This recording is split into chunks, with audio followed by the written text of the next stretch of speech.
भारत ने एक साथ चीन अमेरिका को पछाड़ा तो फट गई दुनिया की आंखें। भारत करेगा दुनिया को चिप की सप्लाई, चीन अमेरिका को पछाड़ मारी बाजी।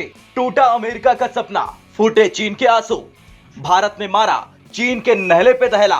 अब आपको स्मार्ट कार के लिए नहीं करना होगा इंतजार। भारत के सामने धीरे धीरे नतमस्तक हो रहे हैं शक्तिशाली देश। पहले अर्थव्यवस्था के मामले में ब्रिटेन को भारत ने पछाड़ा, चीन को एलएसी से पीछे ढकेला, तेल को लेकर अमेरिका को उसी की भाषा में जवाब दिया और अब भारत बन गया चिप सप्लाई का ग्लोबल हब। दरअसल चीन और अमेरिका की असल लड़ाई की वजह ये सेक्टर ही है, यानी कि चिप सेक्टर। लेकिन भारत ने अब इसमें बाजी मार ली है। भारत अब चिप सेक्टर में भी आत्मनिर्भर बन गया है। दिग्गज माइनिंग कंपनी वेदांता गुजरात में सेमीकंडक्टर प्लांट स्थापित कर रही है। चिप बनाने के लिए वेदांता ने ताइवान की दिग्गज कंपनी फॉक्सकॉन के साथ $2000 करोड़ ज्वाइंट वेंचर शुरू किया है और इसके तहत पहला प्लांट गुजरात में स्थापित कर लिया है। यह जानकारी न्यूज एजेंसी रॉयटर्स के हवाले से प्राप्त हुई। अब एक तरफ चीन सोच ही रहा था कि भारत को कैसे रोके, उससे पहले भारत ने उसकी चौधराहट मिट्टी में मिला दी है। रिपोर्ट्स की माने तो वेदांता और फॉक्सकॉन ने गुजरात के साथ 20 बिलियन सेमीकंडक्टर यूनिट के लिए समझौता कर डाला है।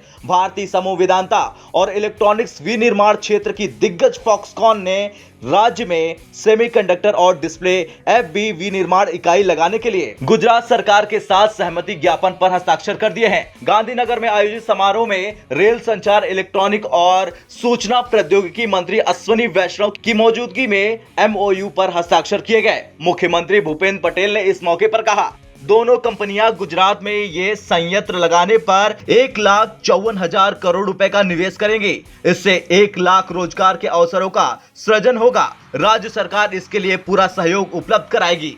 वैसे तो इस मेगा प्रोजेक्ट के तहत महाराष्ट्र, तेलंगाना और कर्नाटक भी कंपनी की लिस्ट में थे, लेकिन गुजरात ने बाजी मार ली। वैसे अगर बात तेल सेक्टर की करें या फिर मेटल सेक्टर की, दिग्गज कंपनी वेदांता को सेमीकंडक्टर प्लांट बनाने के लिए गुजरात सरकार से सस्ती बिजली के साथ साथ वित्तीय और गैर वित्तीय सब्सिडी मिल चुकी है। बता दें, भारत का सेमीकंडक्टर मार्केट साल 2026 तक $6,300 करोड़ तक पहुंचने का अनुमान है। साल 2020 में ये महज $1,500 करोड़ का था।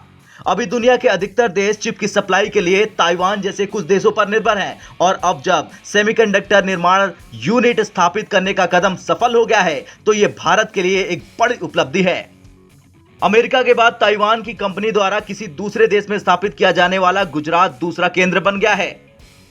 इस यूनिट को स्थापित करने का कदम भारत में मोटर वाहन निर्माताओं और टेक कंपनियों द्वारा चिप की बढ़ती मांग के बीच आया।